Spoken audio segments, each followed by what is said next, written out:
So I have a 2001 Honda CBR f4i, and the bike just started overheating overnight.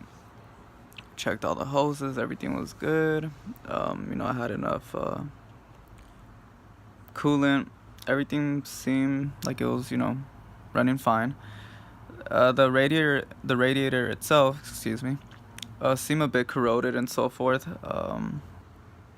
So I just kind of went about changing the radiator and swapped it out for a new one, put everything back together, double checked everything, and the bike just didn't want to start. The engine did not want to turn over at all. When I would press the starter button, I would get a clicking sound. So I checked the smaller possibilities. I checked the battery, and the battery itself is brand new, but still, I ended up making sure everything was working properly, the voltage and everything, solenoid, the starter, the relays, everything was working properly. Um, the engine itself just was not turning over. I was getting this clicking sound, and it sounded like it was coming from the right side of the motorcycle where the stator is at and the flywheel. So I ended up taking out the right side, the case. That's on the right side, and everything seemed fine. Nothing seemed like it was out of place. I didn't see anything stuck. The flywheel itself, I tried to spin it manually, and it wouldn't do it wouldn't complete like a full cycle. It just felt like something was getting jammed, something was getting stuck. I myself never opened up the bike as far as the engine, so I was thinking maybe a screw fell in somehow. I'm not sure, honestly. Just I'm not a mechanic. Just like working on the bikes myself, if the smaller maintenance if possible. So I did try to go online and search some videos, and I got some ideas and so forth. But nothing really on the specific bike that I have. And so I kind of just came to the conclusion that I had a seized engine, which was a bit hard to believe because it was just overnight that it just didn't want to turn over. But hey, anything's possible, right? So I double checked everything. The last thing I want to do, or anybody wants to do, is drop the engine, right? It's time consuming. You need another hand. You need the proper tools. It could end up being a headache. If a bolt ends up breaking, and the motor mounts and so forth. But I wasn't getting any results, and I was kind of going back and forth with this thing and this issue. And honestly, I just wanted to get the bike running again, and I just don't want to take the bike into the shop. Honestly, it could cost a pretty penny, and you not guaranteed. As far as when you will get the bike back and so forth. I just kind of didn't want to deal with it. Luckily I have some good friends that have some experience and so forth. So one of my friends helped me drop the engine. And like I said, I just kind of had, well, at least we came to the conclusion that it was a seized engine. So we just spoke about opening up the cylinder head and everything, and going from there and seeing if something was jammed, something was stuck, maybe the pistons were stuck. Who knows?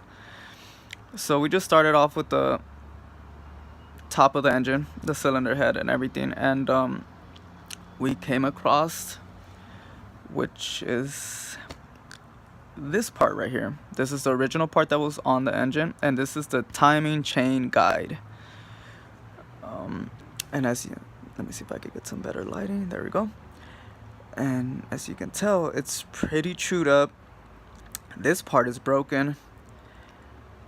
And before, there was actually a plastic piece right here that was sticking out. And as you can tell, the chain itself was just too much pressure on this timing chain guide. It was just eating right through it. It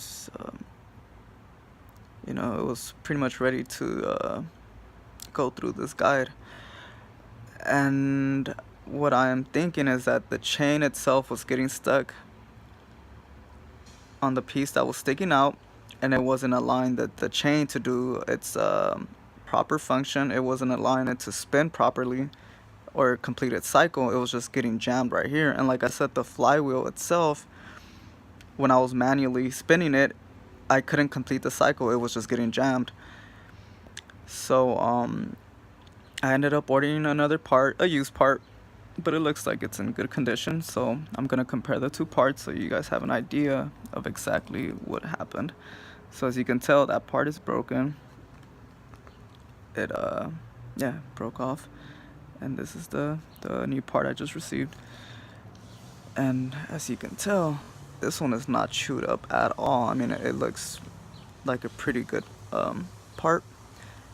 And yeah, so like I said, what I'm thinking is that the chain itself was just getting stuck, and it's really chewed up, you guys. I mean, it was just knocking the meat off this plastic compared to the other one. I'm actually gonna try to get some better lighting so you guys have an idea. Okay, there we go.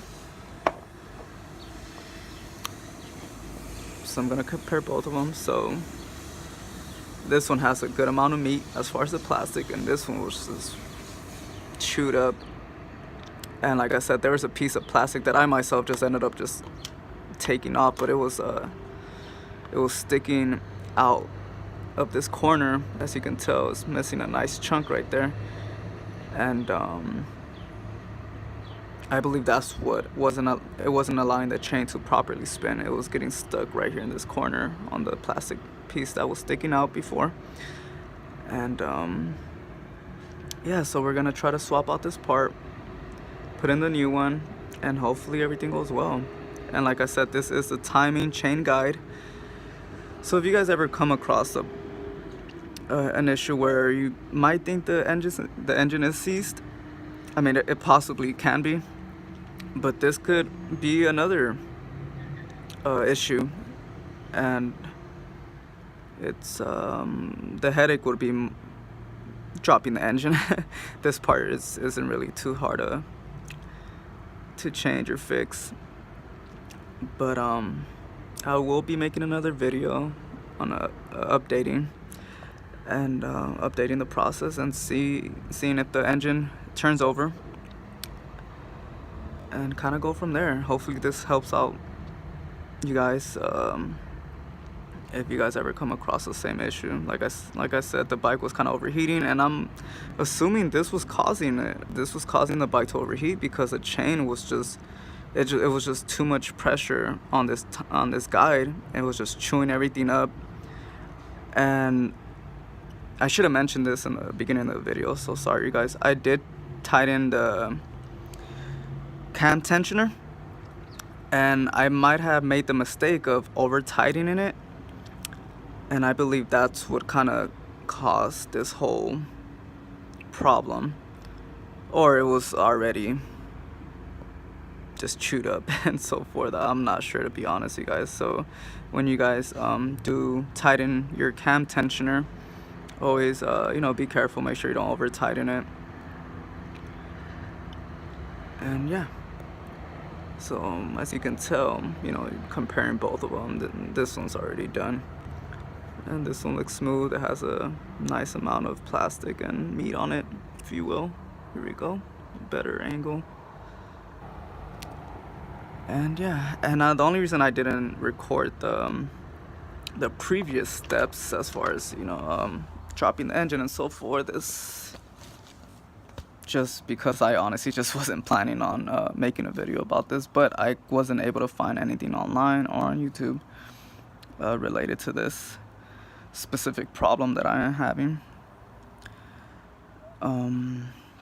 So yeah, so hopefully this helps you guys out if you guys ever come across this issue, or if you ever drop your engine for whatever reason and it's all opened up.